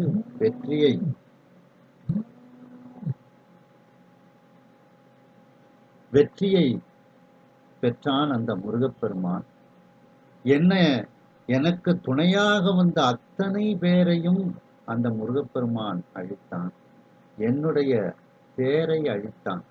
அந்த தேர் என் பக்கத்தில் மீண்டும் வராதபடி அழித்தான் அப்படின்னுட்டு அந்த முருகப்பெருமானை நினைத்து பார்க்கின்றான். தின்திரள் உடையேன் தோன்றும் திறற்படையாவும் நீக்கி கொண்ட என் மாயமுற்றும் கொடுஞ்சரம் அதனால் மாற்றி அண்டமும் புவனம் யாவும் அமரரும் பிறவும் தன்பால் கண்டிடும் வடிவம் ஒன்று காட்டி என் கண்முன் நின்றான். சரி, எனக்கு சிவபெருமான் கொடுத்த படைகள் அத்தனை படைகளையும் என்னிடத்திலிருந்து அவன் பெற்றுக்கொண்டான், அழித்து விட்டான். கொடுத்தவனே திரும்ப வாங்கியது போல அந்த சிவாஸ்திரத்தை எல்லாம் முருகப்பெருமான் வாங்கி விடுகின்றார். என்னுடைய மாயங்கள் அனைத்தையும் அவன் மாற்றினான். அதாவது இவன் ரொம்ப மாய வித்தைகளை எல்லாம் காண்பிக்கின்றான், அதெல்லாம் முருகப்பெருமான் அழித்து விடுகின்றார். இப்பொழுது எனக்கு எதிரில் அவன் எப்படி நிற்கின்றான் அந்த முருகப்பெருமான்? அண்டமும் புவனம் யாவும் அமரரும் பிறவும் தன்பால் கண்டிடம் வடிவம் ஒன்று காட்டி என் கண்முன் நின்றான். அவன் ஒரு வடிவத்தை காட்டினான். அந்த வடிவத்துக்குள் அத்தனை அண்டங்களும் இருக்கிறது, அத்தனை புவனங்களும் இருக்கின்றது, தேவர்கள் அனைவரும் இருக்கின்றார்கள், எல்லோரும் இருக்கின்றார்கள். திருமால் பிரம்மன் ஒரு சிவபெருமான் எல்லோரும் அவனுக்குள் இருக்கின்றார்கள். அப்படிப்பட்ட ஒரு உருவத்தை அவன் காட்டினான். அப்ப அண்டமும் புவனம் யாவும், எல்லா அண்டங்களும் புவனங்களும் அவனுக்குள் இருக்கும் பொழுது அவன் எப்படிப்பட்ட பெரியோன். அதான் அந்த அண்டங்கள் உலகுகள் எல்லாம் சிறியவாக பெரியோன், அவன் மிக பெரியவனாக அவன் இருக்கின்றான். அப்படின்னு இந்த நம்ம எந்த இடத்துக்கு வந்து சிந்திக்கின்றோமோ அதையும் நாம வந்து சிந்திச்சுக்கிட்டே இருக்கணும். அது அப்பந்தான் அந்த சூரபன்மன் நினைத்து சொல்கின்றான். இது கந்த புராணத்துல ரொம்ப முக்கியமான ஒரு பாடல். கோலமா மஞ்சை தன்னில் குலவிய குமரன் தன்னை பாலன் என்று இருந்தேன், அந்நாள் பரிசு இவை உணர்ந்திலேன் யான். மாலயம் தனக்கும் ஏனை வானவர் தமக்கும் யார்க்கும் மூல காரணமாய் நின்ற மூர்த்தியும் மூர்த்தி அன்றோ. அந்த மயில் மீது வரக்கூடிய குமரனை நான் பாலன், சிறு பாலன், குழந்தை என்று நினைத்தேன். நான் அவனுடைய தன்மைகளை அப்பொழுது உணரவில்லை. திருமால் பிரம்மன் மற்ற எல்லோருக்கும் மூல காரணமாக இருக்கக்கூடிய அந்த மூர்த்தியாக இந்த முருகப்பெருமான் இருக்கின்றான் அப்படின்னுட்டு சிந்தித்து மனதில் சொல்லிக்கொண்டே வருகின்றான் சூரபன்மன். ஒற்று என முன்னம் வந்தோன் ஒரு தனி வேலோன் தன்னை பற்று இகல் என்று நின்று பராபர முதல்வன் என்றே சொற்றனன் சொற்றையெல்லாம் துணிவு எனக் கொண்டிலேனால் இற்றை இப்பொழுதில் ஈசன் இவன் என்னும் தன்மை கண்டேன். ஒரு ஒற்றனை வீரவாகு தேவரை அனுப்பி வைத்தார். முருகப்பெருமான் தான் சிவபெருமான் என்று அந்த ஒற்றன் சொன்னான். ஆனால் நான் அப்பொழுது அதை பற்றி சிந்திக்கவில்லை. இப்பொழுது அந்த முருகப்பெருமான் விஸ்வரூப தரிசனம் எடுத்து நிற்கும் பொழுது அனைத்து அண்டங்கள் உலகங்கள் எல்லாம் அவனிடத்தில் இருக்கும் பொழுது இவன்தான் சிவபெருமான் என்று நான் கண்டுகொண்டேன் அப்படின்ட்டு, சிவபெருமானினுடைய பால உருவம்தான் இந்த முருகப்பெருமான் என்று கண்டுகொண்டேன் அப்படின்ட்டு அதை நினைத்து பார்க்கின்றான் சூரபன்மன். மீயுயரு வடிவம் கொண்டு மேவிய தூதன் சொற்ற வாய்மைகள் சரதம் அம்மா மற்றியான் பெற்ற அண்டம் ஆயவை முழுதும் மற்றும் அறுமுகம் படைத்த செம்மல் தூய பொற்பதம் பத ரோமத்தில் தோன்றியே நிற்கும் அன்றே. இதுலயும் அந்த பெரியோன்கிறதுக்கு நல்ல ஒரு இடம். மிகப்பெரிய வடிவத்தை எடுத்துக்கொண்டு இந்த நிற்கக்கூடிய அந்த முருகப்பெருமான், அவனுடைய தூதன் வீரவாகு தேவன் சொன்ன அந்த வார்த்தைகள் எல்லாம் சத்தியமானது. நான் பெற்ற அண்டங்கள், அவனுக்கு சிவபெருமான் கொடுத்த அந்த அண்டங்கள் அனைத்தும் இப்பொழுது அவன் எங்க பார்த்தானா, அந்த சூரபன்மன் பெற்ற அண்டங்கள் அனைத்தையும் அந்த காலில் உள்ள ஒரு ரோமத்துல பார்த்தானாம். முருகப்பெருமான் வந்து பாலன், ரொம்ப கால் சின்ன முடிகளாத்தான் காலில் இருக்கும், காலில் கையில எல்லாம் வளர்ச்சியடைந்த முடிகள்னு சொல்ல முடியாது. அது சின்ன, அது அந்த அரும்பு மீசைன்னு சொல்லுவாங்க, அது மாதிரி சின்ன ஒரு முடி காலில் இருக்குதான். அந்த காலில் உள்ள ரோமத்துல சூரபன்மன் தான் பெற்ற அண்டங்கள் அனைத்தையும் பார்த்தான். அறுமுகம் படைத்த செம்மல் தூய பொற்பத, அவனுடைய பொன் போன்ற காலில் ரோமத்தில் ஒரு முடியில தான், எல்லா முடியிலையும் சொல்லல, ரோமத்தில் தோன்றியே நிற்கும் அன்றே. எது தோன்றியே நிற்கும்? யான் பெற்ற அண்டம் ஆயவை முழுதும்.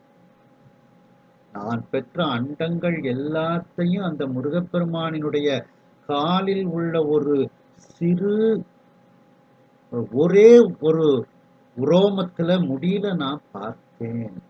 அப்ப அந்த முருகப்பெருமான் எப்படிப்பட்ட பெரியோன் சிந்திச்சு நீங்க தான் கற்பனை பண்ணிக்கிடணும். நீங்க தான் சிந்திக்கணும் அவன் எப்படிப்பட்ட பெரியோன் அப்படிங்கிறத. அடுத்த பார்த்தீங்கன்னா இதெல்லாம் இந்த இடத்துக்கு அந்த அந்த உலகுகள் அண்டங்கள் சிறியவாக பெரியோன் அவன் மிகப்பெரிய பெரியோனாக அவன் இருக்கின்றான்ங்கிற இடத்துக்கு தான் நாம் இவ்வளத்தையும் நாம் சிந்தித்துக் கொண்டு வருகின்றோம். அண்டர்கள் முனிவர் ஏனோர் அகிலமும் காட்டி அண்ணல் கொண்டிடு படிவமுற்றும் குறித்து யார் தெரிதற்பாலார் எண்தரு விழிகள் யாக்கை எங்கனும் படைத்தோர்க்கேனும் கண்டிட அனந்த கோடி கற்பமும் கடக்கும் அன்றே. அந்த எல்லா அகிலங்களையும் அவன் காட்டி நின்றான். அவன் கொண்டிடு படிவமுற்றும் அந்த உருவமுற்றையும் யாரால் உணர முடியும்? அளவில்லாத கண்கள் உடம்பு முழுவதும் படைத்தாலும் அந்த முருகப்பெருமானை கண்டிட வருடங்கள் பல ஆகும். வருடங்கள்னு சொன்னாதான் நமக்கு புரியும். இங்க என்ன சொல்றாங்க கச்சியப்ப சிவாச்சாரியார், அனந்த கோடி கற்பமும் கடக்கும் என்றே. கற்ப காலம், அதுலயும் அனந்த கோடி கற்ப காலம். அவனை பார்ப்பதற்கே காலங்கள் எத்தனையோ கோடிக்கணக்கான வருஷம் ஆகும். அதான் கந்தர் அலங்காரத்துல சொல்லும்போது 4000 கண் படைத்துலனே அந்த நான்முகனே அப்படின்ட்டு சொல்லி அருணகிரிநாத பெருமான் சொல்லுவாங்க. அதைத்தான் இங்க அளப்பெரும் தன்மை. அதை அழக்க போறதா இருந்தா, அதை நம்ம பார்க்க போறதா இருந்தா, அந்த வளப்பெரும் காட்சியை நாம பார்க்க போறதா இருந்தா என்ன வேணுமா? உடம்பு பூரா கண்ணா படைச்சாச்சு. கற்பனை பண்ணிக்கிடுங்க. நம்முடைய உடம்பு முழுவதும் கண், அதாவது எண்டரு விழிகள் யாக்கை எங்கனும் படைத்தோர்க்கேன். உடம்பு முழுவதும் கண்களா படைச்சு வச்சிருக்கு. அப்படிப்பட்ட உருவத்தோடு அந்த முருகப்பெருமானை நாம் கண் பார்த்தோம் என்றாலும் அதற்கு எத்தனை காலமாகுமா? அனந்த கோடி கற்பமும் கடக்கும் என்றே. அப்படிப்பட்ட அவனுடைய அளப்பெரும் தன்மை, வளப்பெரும் காட்சி இப்படி இருக்கின்றது அப்படின்ட்டு. இதுல அடுத்த பாட்டு பார்த்தீங்கன்னா, சீர்குமரேசன் கொண்ட திருப்பெரு வடிவம் தன்னில் ஏற்குறும்பொழியும் சேரும் இளமையும் எழிலும் எல்லாம் ஆர்ப்புழ உலகில் அம்மா அற்புதத்தோடும் பல்கால் பார்க்கினும் தெவிட்டிற்றில்லை இன்னும் என் பார்வைதானும்.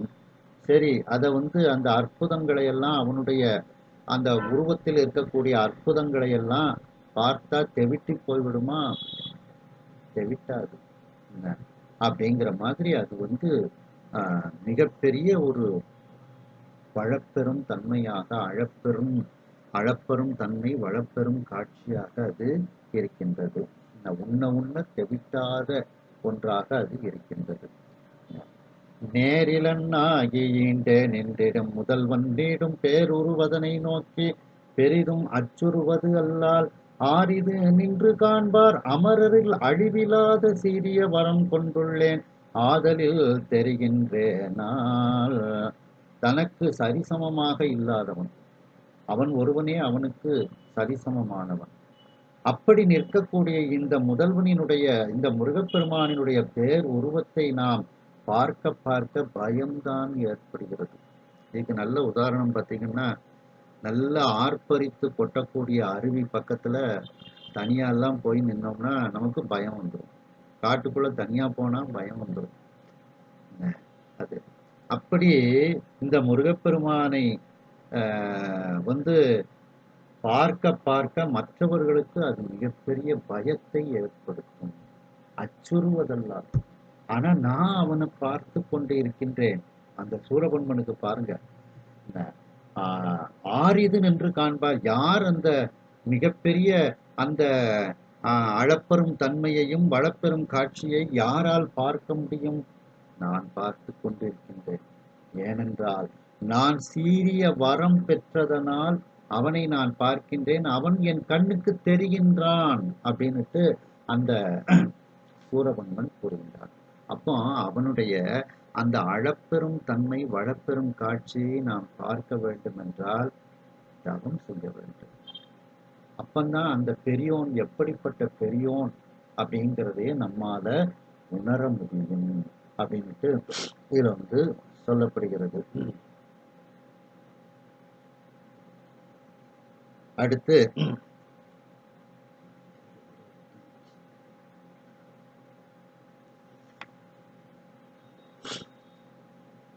இப்படி அவனுடைய வடிவத்தை பற்றி சிந்தித்து கொண்டே அவன் சூரபன்மன் நினைத்து பார்க்கின்றான். இந்த முருகப்பெருமான கும்பிடணும்னு தோணுது, அவன் காலில் விழுந்து வணங்கணும்னு தோணுது. ஆனா என்னுடைய தன்மான உணர்வு இருக்கு பார்த்தீங்களா, அதுதான் என்னைய தடுத்து நிக்குது அப்படின்னுட்டு வருத்தப்படுதான். அது 7731வது பாடல் பார்த்தீங்கன்னா, சூழுதல் வேண்டும் தாள்கள் தொழுதிடல் வேண்டும், அங்கை தாழுதல் வேண்டும் சென்னி துதித்திடல் வேண்டும், தாழு ஆழுதல் வேண்டும் தீமை அகன்று நான் இவர்க்கு ஆளாகி வாழுதல் வேண்டும், நெஞ்சம் தடுத்தது மானம் ஒன்றே. அதாவது இவனை வலமாக வர வேண்டும், இவனுடைய திருவடிகளை தொழ வேண்டும், என்னுடைய கைகளால் இவனை வணங்கி தொழ வேண்டும், என்னுடைய தலை இவனை வணங்க வேண்டும், என்னுடைய நாக்கானது இவனுடைய புகழை சொல்ல வேண்டும், என்னுடைய தீமைகளெல்லாம் என்னை விட்டு நீங்கி நான் இந்த முருகப்பெருமானுக்கு அடிமையாக ஆகி வாழ வேண்டும். ஆனா இதெல்லாம் செய்யணும்னு நினைக்கேன், என்னுடைய மான உணர்வு இருக்கு பார்த்தீங்களா, இதுதான் என்னை தடுத்து நெஞ்சம் தடுத்தது மானம் ஒன்றே அப்படின்னுட்டு சூரபன்மன் வந்து சொல்றான். அதுக்கப்புறம் முருகப்பெருமான் வந்து அவனுக்குள்ள அந்த ஞானத்தை நீக்கின உடனே திரும்பவும் ஆணவம் வந்துருது. அதுக்கப்புறம் அவன் சேவலும் மயிலுமாக இறைவனுடைய பேரருளை பெறுகின்றான். இப்போ இதிலிருந்து அந்த முருகப்பெருமானினுடைய விஸ்வரூப தரிசனம் 2 இடத்தில் நாம் சிந்தித்தோம். அந்த 2 இடத்தில் சிந்தித்ததின் காரணமாக அவன் எப்படிப்பட்ட பெரியவன் அப்படிங்கிறத நாம இப்போ வந்து தெரிந்து கொள்கின்றோம். அந்த சூரபன்மன் பெற்ற அளவில்லாத அண்டங்கள் எல்லாம் முருகப்பெருமானினுடைய காலில் இருக்கக்கூடிய ஒரு சிறு உரோமம், பாலனாக குழந்தையாக இருக்கக்கூடிய அந்த குழந்தையின் காலில் இருக்கக்கூடிய சிறு உரோமத்தில் அத்தனை அண்டங்களும் இருக்கின்றது. அப்ப அந்த முருகப்பெருமான் எவ்வளவு பெரியவன், இதை நீங்கள் தெரிந்து கொள்ளுங்கள் அப்படிங்கிறதுக்கு தான் இவ்வளவும் முதல்ல வந்து மணிவாசக பெருமான் கூறுகின்றார். அண்டப்பகுதியின் உண்டை பிறக்கம், அந்த அண்டத்தினுடைய பகுதியாக உருண்டையாக இருக்கக்கூடிய அதனுடைய ஒரு ஆராய புகுந்து அதை விளக்கமாக சொல்ல புகுந்தால் அதனுடைய தன்மைகள் அளக்க முடியாத ஒன்று, வளமை மிகுந்த மிகப்பெரிய காட்சியை உடையது. அந்த ஒன்றனுக்கு ஒன்று நின்று அதனுடைய அந்த அழகை விரித்து எடுத்து சொல்ல புகும் பொழுது அதனுடைய அளவானது 101 கோடியின் மேற்பட விரிந்தன. அதனுடைய அளவு மிகப்பெரிய ஒரு நீள அகலம் உடையதாக விரிந்து பறந்து கிடக்கின்றது. அதை வந்து நாம எடுத்து சொல்ல முடியாது, அந்த அளவிற்கு அது விரிந்து இருக்கின்றது. அந்த இல்நுழை கதிரின் வீட்டுக்குள் நுழைந்து வரக்கூடிய அந்த சூரியனினுடைய அந்த நெருங்கி தோன்றும் நுண் துகள் போல, புறையன போல அந்த அண்டங்கள் உலகங்கள்லாம் இறைவனுக்கு மிகப்பெரிய சிறிய அளவாக இருக்கின்றது, நுண் துகள் போல இருக்கின்றது. அப்ப அந்த இறைவன் எப்படிப்பட்ட பெரியோன் தெரியும். ஈசன் என்கிற பெருமைகளை ஆராயக்கூடிய இடத்து அந்த இறைவனுடைய எப்படி அந்த முருகப்பெருமானினுடைய காலில் உள்ள ஒரு சிறு உரோமத்தில் சூரபன்மன் பெற்ற அனைத்து அண்டங்களையும் சூரபன்மன் பார்த்தான். தேவர்கள், இந்திரன் முதலிய தேவர்கள் அனைவரும் முருகப்பெருமானினுடைய கழுத்தில் ஆபரணமாக அனைத்து அண்டங்களையும் அவர்கள் பார்த்தார். அப்படிப்பட்ட பெரியோனாக அவன் இருக்கின்றான் அப்படின்ட்டு இதுல சொல்லப்படுகிறது. அந்த இறைவன் மிக பெரியவன் அப்படிங்கிறத நிறைய பாடல்கள்ல இறைவன் பெரியவன் பெரியவன் அப்படின்ட்டு நிறைய பாடல்கள் சொல்லப்படுகிறது. அத 6ஆம் திருமுறை திருத்தாண்டகத்துல சொல்லும்போது பாத்தீங்கன்னா, அறியானை அந்தணர்தம் சிந்தையானை அருமறையின் அகத்தானை அணுவையார்க்கும் தெரியாத தத்துவனை தேனை பாலை திகழ்வொழியை தேவர்கள் தம் கோனை மற்றை கரியானை நான்முகனை கனலை காற்றை கனை கடலை குலவரையை கலந்து நின்ற பெரியானை பெரும்பற்ற புலியூரானை பேசாத நாளெல்லாம் பிறவா நாளே. கரியானை நான்முகனை கனலை காற்றை கனை கடலை குலவரையை கலந்து நின்ற பெரியானை, இவற்றிலெல்லாம் கலந்து அதற்கும் மேலாக இருக்கக்கூடிய பெரியோனாக அவன் இருக்கின்றான். அப்படிப்பட்ட அந்த பெரியானை அப்படின்ட்டு அந்த இறைவனுடைய அந்த மிகப்பெரிய தன்மையை இதில் திருநாவுக்கர சுவாமிகள் கூறுகின்றார்கள். மேலும் அதே 6ஆம் திருமுறையில சொல்லும்போது பார்த்தீங்கன்னா, துணிவுடையர் தோலுடையர் என்பார் போலும் தூய திருமேனி செல்வர் போலும் பிணியுடைய அடியாரை தீர்ப்பார் போலும் பேசுவார்க்கு எல்லாம் பெரியார் போலும் மணியுடைய மானாகம் ஆர்ப்பார் போலும் வாசுகி மானாக வைத்தார் போலும் அணியுடைய நெடுவேதி நடப்பார் போலும் அணியாரோர் திருமூலட்டானாரே. அவனுடைய பெருமைகளை பேசும் பொழுது அந்த பேசக்கூடியவர்களுக்கெல்லாம் அவன் பெரியாராக, அவனுடைய பெருமையை அளக்க முடியாத பெரியவனாக அவன் இருக்கின்றான் அப்படின்ட்டு இதில் திருநாவுக்கர சுவாமிகள் கூறுகின்றார்கள். மேலும் அதே 6ஆம் திருமுறையில சொல்லும்போது பார்த்தீங்கன்னா, இழைத்த நாள் எல்லை கடப்பதென்றால் இரவினோடு நண்புகளும் ஏத்தி வாழ்த்தி பிழைத்ததெல்லாம் பொறுத்து அருள் செய் பெரியோ என்றும் பிஞகனே மையவிலும் கண்டா என்றும் அழைத்து அலறி அடியேன் உன் அரணம் கண்டாய் அணி ஆரூர் இடம் கொண்ட அழகா என்றும் புலர்ச்சடையும் கோன் என்றும் கூறு நெஞ்சே குற்றமில்லை என்பேல் நான் கூறினேனே. பிழைத்ததெல்லாம் பொறுத்து அருள் செய் பெரியோ என்றும், நான் பிழைத்ததெல்லாம் நான் செய்த தவறுகளை எல்லாம் பொறுத்து எனக்கு அருள் செய்யக்கூடிய பெரியோனாக நீ இருக்கின்றாய் அப்படின்ட்டு இதுல இறைவன் மிகப்பெரியவன் அப்படின்ட்டு இதுல கூறுகின்றார்.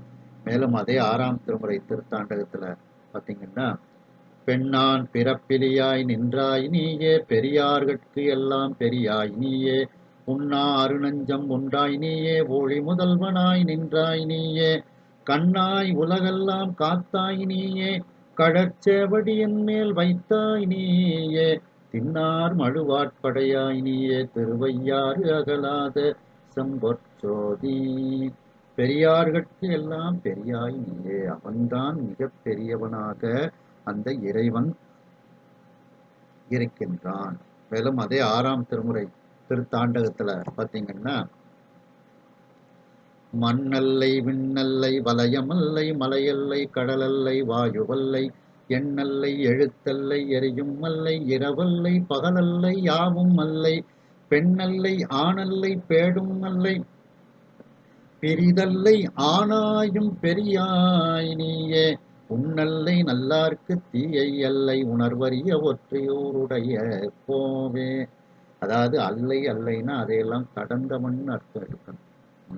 அப்படி எல்லாவற்றையும் கடந்தவனாக நீ இருந்து அனைத்திலும் பெரியவனாக நீ இருக்கின்றாய் அப்படின்னுட்டு இதில் திருநாவுக்கர சுவாமிகள் கூறுகின்றார்கள். மேலும் அதே 6ஆம் திருமுறை திருத்தாண்டகத்துல பார்த்தீங்கன்னா, வானத்து இளம் திங்கள் கண்ணிதன்னை வளர்சடை மேல் வைத்துகந்த மைந்தர் போலும் ஊனத்த வேல் ஒன்று உடையார் போலும் ஒளிநீரு பூசும் ஒருவர் போலும் தானத்தின் முற்பொழுதும் தாமே போலும் தம்மிற் பெரியார் இல்லார் போலும் ஏனத்து எகிரிலங்க பூண்டார் போலும் இன்னம்பர் தான் தோன்றி ஈசனாரே தம்மில் பிறர் பெரியார் இல்லார் போலும். அவனை விட பெரியார் யாருமே கிடையாது.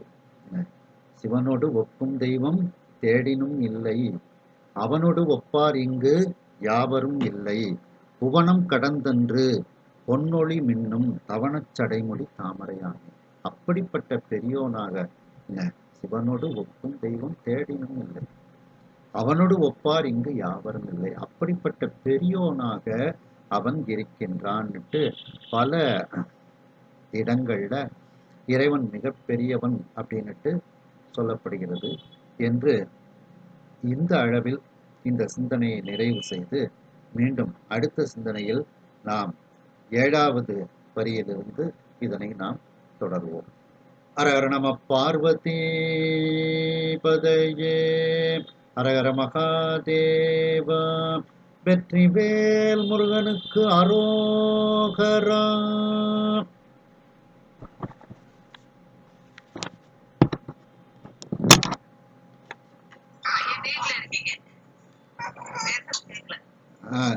கேளுங்க, இப்ப கேக்குதா?